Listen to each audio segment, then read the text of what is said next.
Okay, Yes. did it. All right. Welcome welcome to our video people, to Delta Wordweavers. Our next Nice to storyteller. be here. Thank you. Yes. We had greetings previously, so we've missed one story, but we'll move on. And our next storyteller is Wayne Harris. Now, he's been telling this legend for a lot of years, so he's really good about telling the legend of John Henry. Wayne Harris, take it away. Hello, everybody. As you just... Hey, Wayne. Hey. I'm Wayne Harris, and I'm a storyteller, and I just love being in a community of storytellers, and I guess we have some young listeners as well. And I get a chance to tell my favorite legend. It absolutely is by far my favorite legend. And when I share this story with students or with whoever will let me tell it, I always remind them that, yeah, there are these great legends, these books, these movies, these songs, but we always need to be aware of the stories in our own families and the legends in our communities. And so I'm going to tell you a John Henry story, but I'm going to tell you a story within a story. This is my daddy.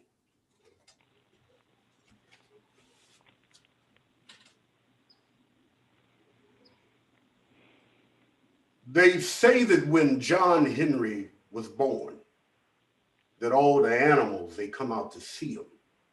They say that lions and bears, birds and crocodiles come to see this loud, large, laughing baby. There's even some that say that a unicorn come down from the mountain, see what all the fuss was about. At 1 day old, John Henry had eyes as bright as stars and a laugh as large as a dream. They say he jumped off his mama's lap, jumped up on that unicorn, rode it all around the yard, causing a big old commotion. That boy was something. Now, I know y'all done heard about John Henry's hammers. That's right. John Henry, he carried two 20-pound hammers. Now, it was his daddy that gave him them hammers. Said you got to have something in your hand to make your way through this world. And it wasn't long after that, old John went out to be a part of that world.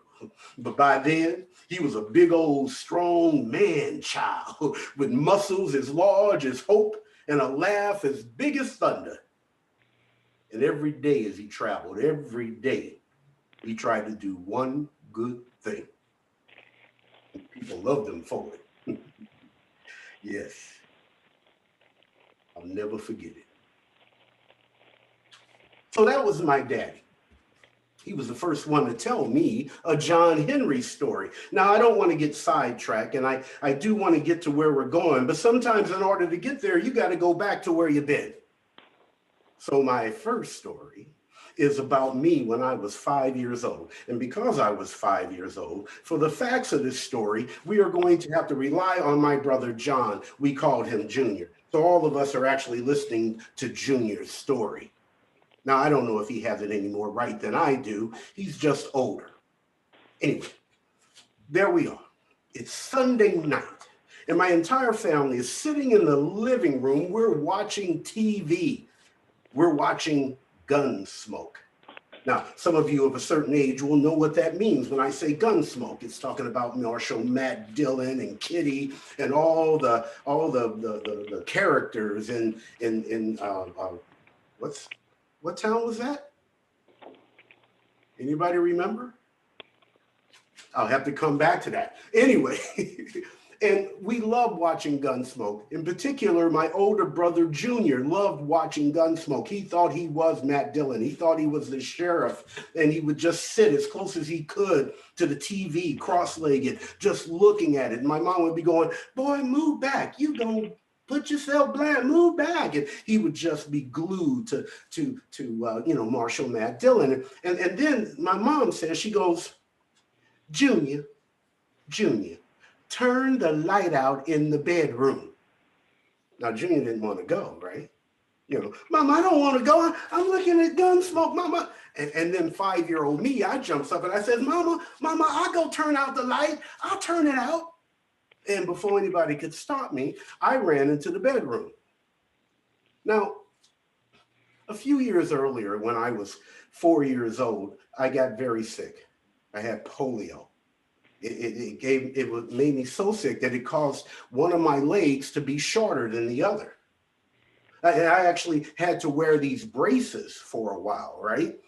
But I'm, a 5-year-old, 4-year-old, and I'm running around trying to keep up with the other kids. So I kept falling and breaking the braces, and they kept having to give me new braces.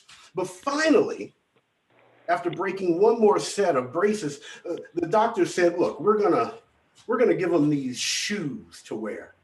And I'll never forget them. They were these big black leather shoes with these very thick heels on the left foot. And it was big and heavy. And I would still be tripping and falling, but I couldn't break those shoes. Anyway, there I am. I'm in the bedroom, right? With the lamp. And I'm trying to turn the switch on the lamp, right? But I'm 5 years old. I'm short. I can't reach it. But I'm a smart 5-year-old. So I decide to pull the electric cord out of the socket. And I'm pulling, but it won't come. So being this smart 5-year-old, I decide to pull the electric cord with my teeth. My brother Junior said that he saw sparks coming out of my ears. And he claims that the shock actually straightened out my bad leg for a second. I don't remember a thing. I cannot confirm nor deny any of it. I don't remember a thing. I don't remember the shock. I don't remember the burns around my mouth. I don't remember the doctor telling my mother, if not for those shoes, he would not have made it. I don't remember any of this.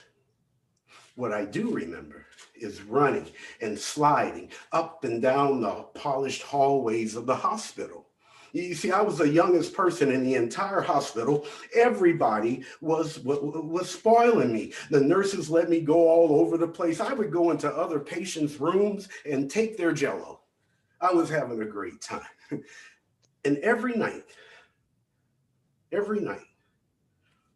my father would bring me chocolate ice cream. Every night. Those evenings when my father would come to my hospital room, just before visiting hours were over, he would come to my room with a pint of chocolate ice cream and 2 spoons. And he and I, we would eat the ice cream directly out of the box, something my mother would never allow. We would eat ice cream, and he would tell me stories about John Henry.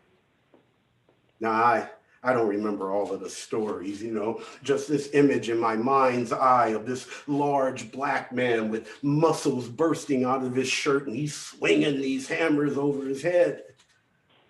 I do remember him telling me a story once about how John Henry once saved a raccoon. I'll never forget.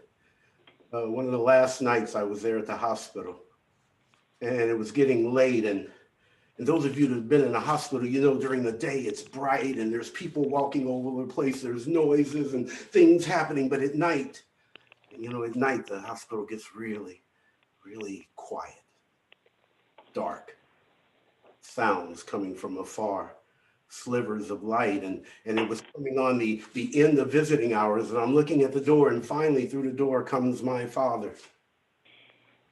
It would be years before I would see him again. He and my mother split up, and it would actually be almost 22 years before I would sit in a room with my father. But on that last night in that hospital, I will never forget it. My father, he came into that room and he sang to me.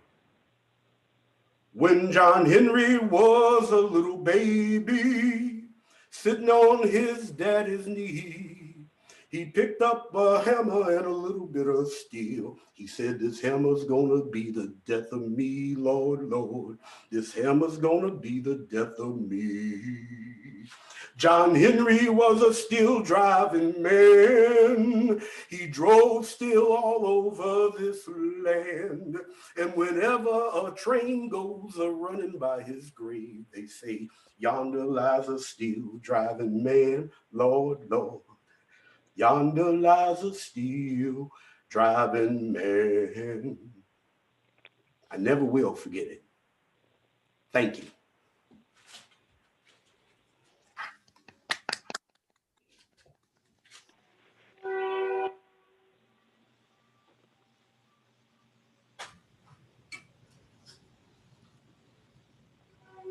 All right, some of you put up your reactions. Let me see. There's my clapping hands. Yes. Clap, clap, clap, clap, clap. Very nice. Love those Thank old songs. I know. He's great. Oh, Lord, how nice.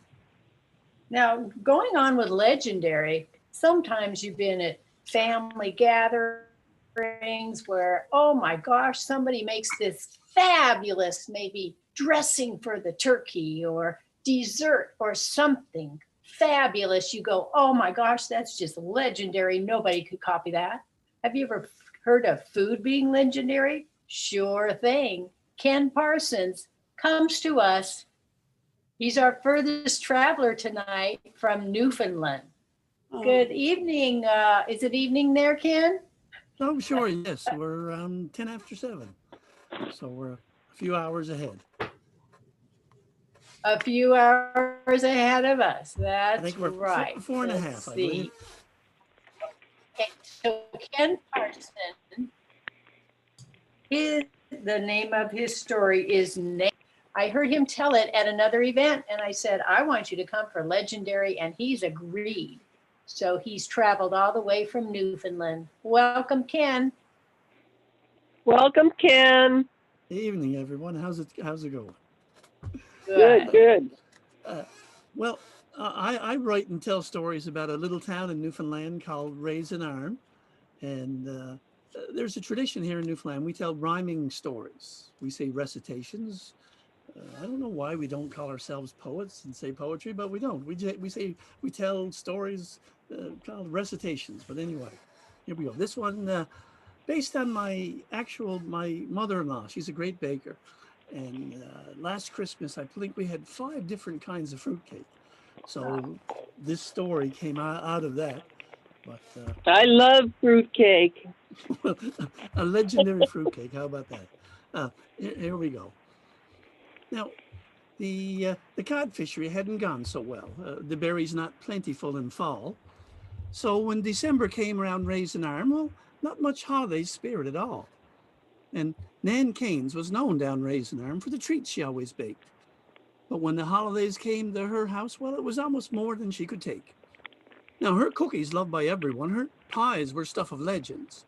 And her fruitcake, well, the best in Newfoundland, and that was never questioned.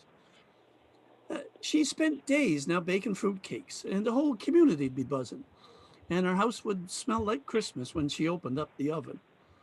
But see, Nan was getting on in years, and it was tough to make it all from scratch. So instead of baking cakes for days, she planned just, well, one big batch. She called Rosalie out in Kelligrew. She said her daughter'd get the stuff and send it out on Saturday on the Raisin Arm taxi bus. Well, when all the packages, bundles, bottles, and bags showed up, like she said, well, when Nancy poked it all away, it took up 7 sheds. And to make this one batch monstrous cake, she'd need some awful pan. So she called up Preston down the arm. She knew he'd lend a hand. He sent up his 20-foot aluminum boat, put it in that old wood shed of Nan's, took out the seats, and she was pleased. She said, it's a lovely punch-shaped pan. So she lined it with buttered paper, put in candied fruit and more, spices, molasses, and a bit of rum, and mixed it all with a scullin' ore. Yes, there was batter to the gunnels, enough to feed a town. And I allows if it was on a scale, it'd dress 500 pound. But she didn't have a giant oven, which is what this job required. So she just shut the door to that old wood shed, and then she set the shed on fire. Well, the Raise an Arm Volunteer Fire Brigade, they were quickly on the scene. But when they saw what Nan was up to, well, they did not intervene. They set up chairs, they boiled the kettle as a light snow began to fall. And Cease, the fire marshal, said, boys, this is the best Christmas fire of all. And Harry took out his accordion, and they all sang carols so well. Harry always plays on the way to fires because, well, the fire truck got no bell.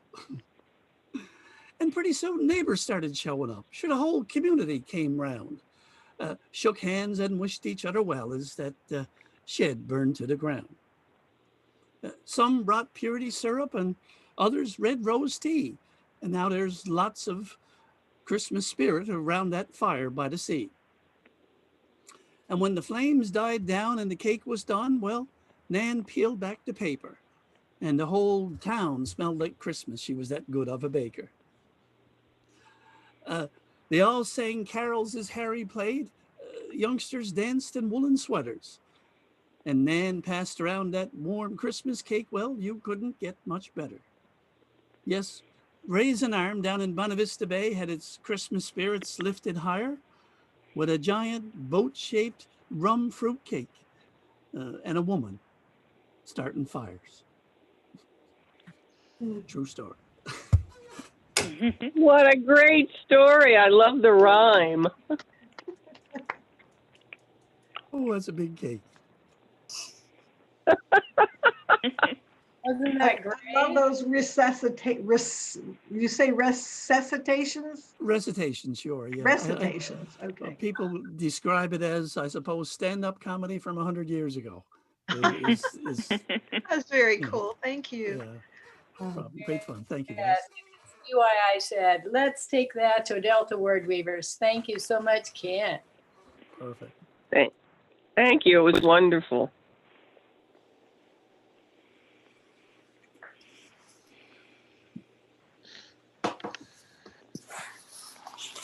The telephone people, when you choose to be muted, unmuted, you press *6 again. So that's how telephone people control their own mute or unmute sound.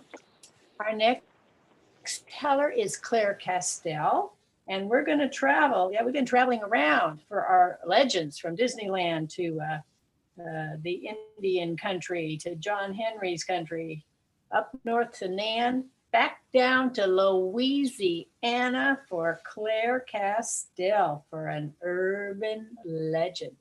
But we want to make sure she's able to record. So let's just take a minute. Sarah Lord, I think you need to say, okay, Claire, can you begin your own recording? Yes or no? You're muted. Yeah, I sent the request in. Did you accept it? Yeah, and Sarah Lord, would you look and say? Let me try it again in case not. Okay. Host has to give me permission to record. That's why I'm saying, Sarah Lord, can you see that button? Down on record on the bottom. Press that. Okay, mine says pause, stop, or recording. Keep it recording because we will Do you want to continue stop recording. recording? I want to see if you have a button that says give permission. No, I don't. All right, well, let's skip it. But I don't it's want to still- hold up the it's- show. It's still, I think it's still recording. Yeah, I'm just It- trying to record to my machine, Yeah. my bit, but I'll Trying to sort it out. have one there. Don't worry about it. Okay, from Louisiana. All right, well, back in 2018, some of you who know me know that I became obsessed about collecting stories about the Rougarou in Louisiana. Oh, I was told that I should show you how that's spelled, by the way. This is the name of the story, the Rougarou of Bayou Sally Road. In case you don't know what I'm talking about when I say this word, Rougarou. The Rougarou is a half man, half wolf monster. He's kind of a wolf man. The reason for my fascination with these stories is that I have this really distant memory from my childhood. When I was real young, maybe 5 or 6 years old, I remember we took a long trip to a family farm in the south of Louisiana. Our grandma was getting old and our father said he wanted to take us just so we could spend some time getting to know her. Her farm was down on Bayou Sally Road, and this is south of Houma, which is about an hour and a half southwest of Louisiana, or New Orleans. And apparently Grandpa Elmer had built the house with his own bare hands. And it had a nice tin roof and a big porch. And Grandpa Elmer had been a real strong man and a hard worker. But Grandpa Elmer had died in a hunting accident before we were born, so we didn't get to meet him. And I went with my twin sister and I. We spent our days roaming around the countryside. There was a pond to swim in, and we liked playing with the chickens. And this farm was surrounded by swampy forests. And Grandma had some very specific rules. One, don't leave food outside. And number two, don't go into the woods. She never explained why they were important, only they were important. Well, one day my sister accidentally left a bologna sandwich outside. And that night, the family were all sitting inside the fireplace, and then we hear this scratching out on the back door. What's that, Grandma? My father says, oh, that's probably just a raccoon. Grandma says, I'll check. I'll check. She went out, came back. She said, someone left a sandwich outside. Girls, you got to remember the rules. The next morning, there was long black fur on the back steps. And after this food incident, I started to become aware that there might be more things that my grandmother wasn't telling us. I wasn't sure what it was. I was just a kid, but it just seemed like something was fishy. Well, and another day, it was really, really hot, and I decided to go walk down the creek because I could put my toes in the creek. And I would like to go look for tadpoles, and I just kind of got into it. And I walked and just lost myself. But suddenly, the birds stopped chirping and singing. It was still. And I realized I'd gone too far. I'd gone into the forest. So I turned quickly and I'm going to run back to the farmhouse, but I heard a branch crack. And then I saw it. In the distance, there was this tall, lurking beast. He was 8 feet tall. He looked like a man, except he had ears like a dog, and his eyes were bright yellow and sort of glowing. And I was terrified, and I ran back to the farmhouse and found Grandma, and I ran into her arms. I said, Grandma, there was a monster, a beast, a man. Were you in the woods? She asked. She said, what you saw was the rougarou, part man, part wolf. I guess it's time I tell you the story, the whole story. Your grandfather, Elmer, went hunting for a bear that was killing a bunch of animals around here, and he tracked it to a den. Only it wasn't a bear. It was a man with long, dark hair covering his body, and his head looked like a wolf. the creature attacked them and they fought. Elmer survived, but he was injured and he went home. He came home and he was sick all night. And in the morning, he was covered in long hair. He looked at himself and then he ran off. The thing that you saw in the forest today, that was your grandfather. He left because he didn't want to hurt us. And I leave food out at night. I think your father is still inside that beast. I hope somehow he can come back to us from whatever it is that he's become. Now, my memory of that time, so long ago when I was a child, it really seems like a dream, a bad dream. Recently, I went back to Houma, Louisiana in 2019, and I went to the Rougarou Festival, sort of seeking some enlightenment there, but it was 200 degrees out. It was just crazy hot. So I sat down on a bench in the shade with this older couple, and we got to talking, and I told them why I was there. Woman says, you know, Bayou Sally Road is the most haunted road in Louisiana. People report seeing a ghostly hitchhiker, but you can't pick him up because he disappears. And voices are heard coming from the Choctaw burial grounds. And you hear screams from the old slave cabins. They tell you to walk, to drive very slowly on Bayou Sally Road, because sometimes an 8-foot tall man covered in fur jumps out in the woods to cross the road. Thank you. Okay.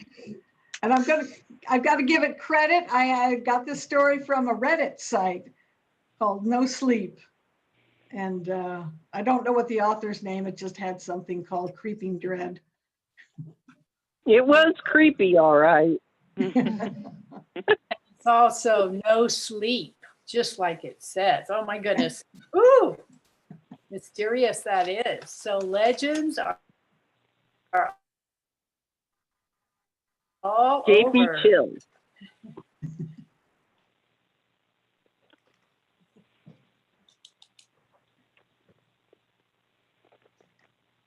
Welcome to Sally and Ida, who have joined us I have a in question. recent minutes. So this coming, Marion, yes, Sally.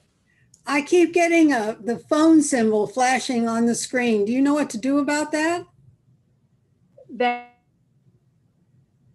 means if the phone people silence themselves, there's a noise going on, and then they're pin videoed, but it's a telephone picture for us. So Levita and Karen, when you're not talking, if you will mute yourself by doing *6, then that doesn't let us pick up the noises in your room that, you know. It's not the noise. doesn't I get the symbol of the phone, the green symbol of the phone is flashing on the Yeah. screen. And so like in my room, if I turn on the TV loud, then I will get pinned, you know, I will get featured on the picture. Okay. And the phone symbol is getting featured on the picture because there's a sound in the background, something that's happening. That's what's going on. Let's see, Tuesday is the Do Tell Story Swap from Sonoma County are having their very first Zoom. I've been encouraging them for 3 months, and they had such a good time on Telebration, they decided to have their own regular pre-COVID. They hadn't had anything for 9 months. So they're on Tuesday, Do Tell Story Swap. Everything I'm going to announce is on the SAC website, Storytelling Association of California. And then you look at the menu that's on the right side and click what you want, and then it'll lead you to a link to these meetings. The Do Tell Story Swap on Tuesday. Thursday is San Francisco Story Swap. Next week, Monday, is Mixed Bag bag story swap. Okay, all those you go under story swap on the website. Mixed in there on Wednesday, the 20th of January is the next SAC genre storytelling tales. And the theme this time is tall tales. So they're gathering members who are from different swap groups are nominated in, and then the SAC committee on genre tales chooses the 6 or so who are going to present. So tall tales on Wednesday the 20th. Okay, so all of these things are available for, let's see, all those are free. Genre will just have a little insert that says, would you like to donate? But all the story swaps are free. Like tonight, we're free and we're having such a good time here. Are there any other announcements? I don't hear any or see any. And then the other thing is there someone else, because I had my 6th storyteller told me she was not able to come today. Does someone else have a legendary theme impromptu story they want to share a little bit? Anybody? Okay, I see Sadly, Michelle. no. Michelle, unmute yourself. I wasn't muted. Well, you were. I couldn't hear you. I just saw your mouth moving that said, I have one. Can you hear me now? Yes. Okay.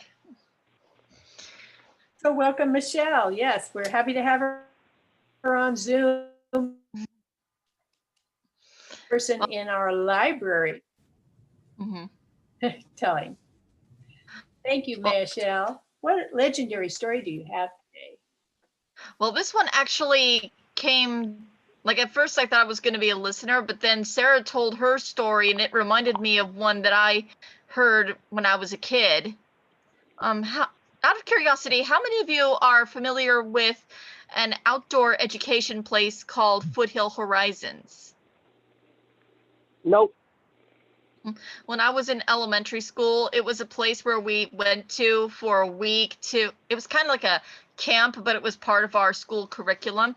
And it was there that I heard a story. It's a Native American story. And from what I can remember, the way it goes is every day the sun would rise to bring the day.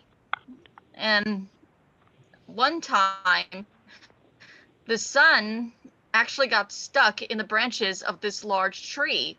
He couldn't go up into the sky to bring the day. So at first the animals were a little curious why the day hadn't come as soon as usual, but they thought, maybe sun is running a little late, so no biggie. And so they just went about their business.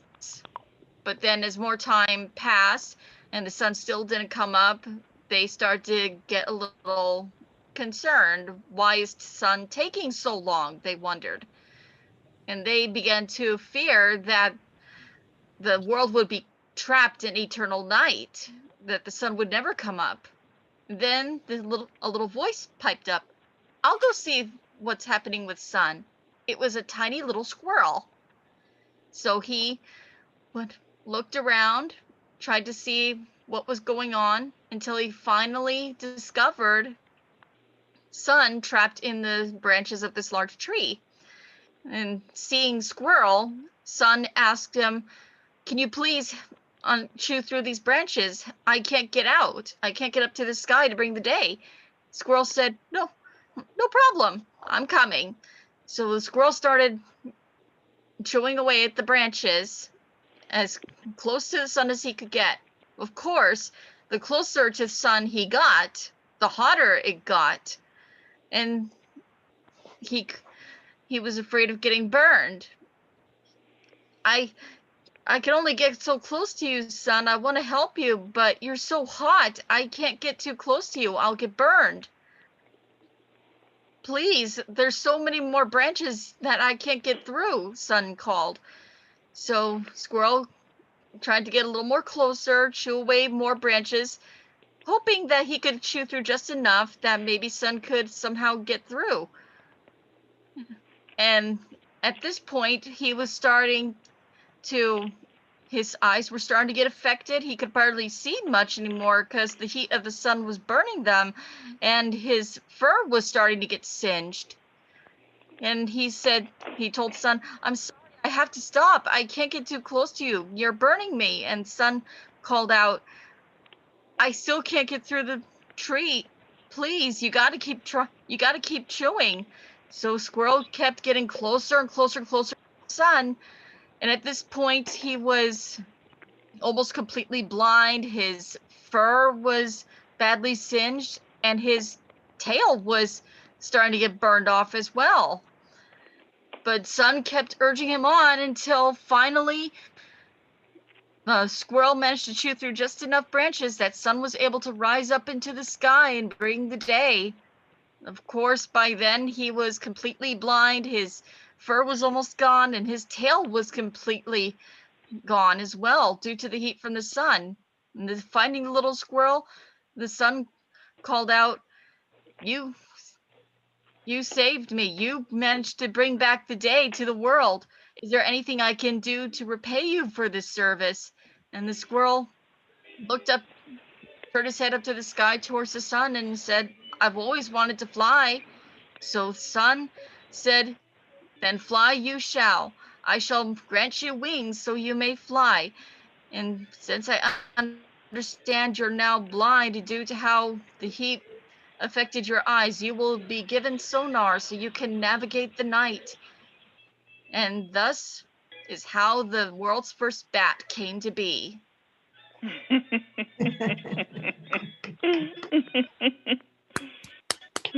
I always wondered how that bat came about.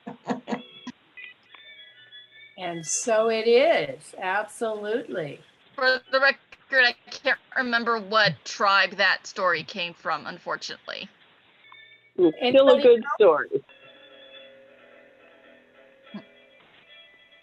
Because I've heard it before. Anybody know which tribe it comes from? No, sorry. There are so Could many. be Ojibwe. Yeah. Okay, back on our announcements. At the end of the month is another storytelling swap, the Tail Spinners, and Sally Holtzman is here. She's waving her hand. She's going, yay, Tail Spinners. So they're on the fourth Thursday evening of the month. So Tail Spinners has their story swap just like us. Okay, any Hello, more Marianne. stories? Marianne, Yes, Wayne. you guys hear? I forgot to mention that on Thursday, January 21st, I'll be doing an excerpt of a piece about Martin Luther King on Marsh Streams. And so it's a Thursday Marsh Stream. About, I guess it's been 7 or 8 years ago, the State Department sent me to the West Bank in Jerusalem, and I told stories about Martin Luther King. And so I'm gonna be kind of talking about that adventure being What time? in Palestine. It's 7:30. Marsh Streams or the marsh.org. It'll all be there. How about write that in the chat? Yeah. Okay, so remember, yeah, I've watched some of the March programs, and it will be another one that is free, but it will have a tip jar. So you can choose what level of donation you might like to give.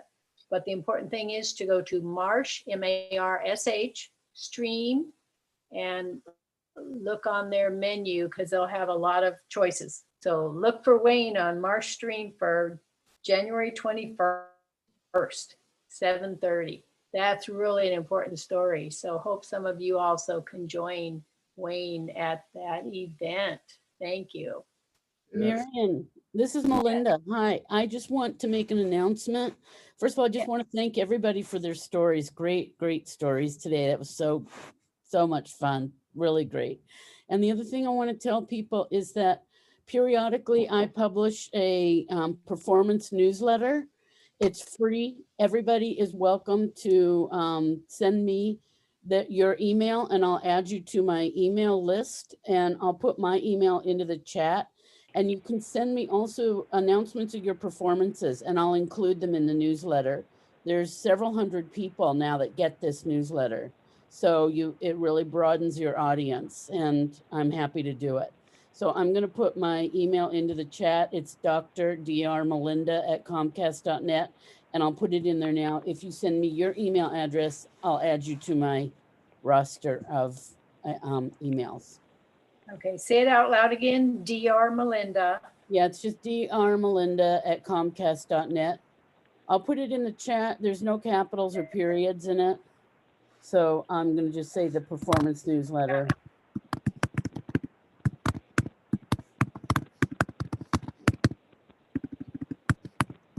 Thank you. Who's drumming? Whoever's drumming, that's what we can hear.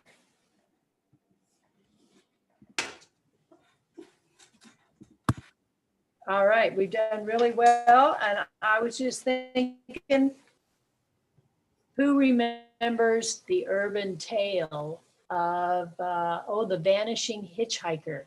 Remember that one from a long time ago? It goes that a man was driving down this little road, a small road, a country road. He saw a hitchhiker there. He saw the hitchhiker. He picked him up. But, well, they chatted. He before he got in the car in the back seat, the hitchhiker, and he said, "Oh, I'm going down the road there, just 3 miles. That the house up on the hill that has a red gate. That's where I need to go." So the driver picked him up, and they just chatted only a bit. But the hitchhiker wasn't too conversational, so the driver didn't talk too much to him and just kept heading, looking ahead, looking around for that hill, a house, or a gate, and he saw it about 3 miles down the road, red gate. So he stopped right in front of the red gate, and he turned around to say, he meant to say, "You can get out of the car," but he looked in the back seat, and there was nobody there. The hitchhiker had vanished. He was so perplexed. He went through the gate and went up to the door and said, I just picked up a man, and he said he lived here and he was coming here, and he was about 5'10", and he had a beard, and described the man to them, and they said, "That is our father, and he died 5 years ago. He keeps coming back." We've heard this story before, and a story like that is called The Vanishing Hitchhiker. Is it based on truth? Is it based on tales? Who knows? But there are a lot of variations. Has anybody heard a variation of that? Claire's heard a variation of that. Who else? Michelle? One variation I've Oh, heard yeah. is that the hitchhiker turns out to be a serial killer. Oh, yeah. See, it gets even more scary. Did we Yeah, get I your heard it as a woman that gets picked up. Oh, And I heard Mary? it completely switched, that there's a hitchhiker, right? It's stormy night, it's horrible, nobody's picking him up, and finally this semi pulls over, picks him up, right, and takes him to the next truck stop, and he gets told in some way that, yeah, that guy died on this road 20 years ago, so it kind of switches. The specter is the truck driver. Right. I've heard it in that way too. ah. So these are legends, and they get changed, they get modernized, they change, and they culture to culture, it'll be the essence of the same story, but are the facts true or not? Who knows? It's a legend and legendary. This Can't read it. Uh-oh. You I know you froze. guys can't. Bruin Van by Brew Van.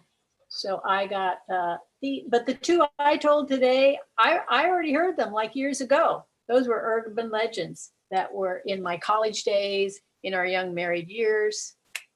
Legends continue. Thank you all very much for coming. Sarah, you can stop the recording.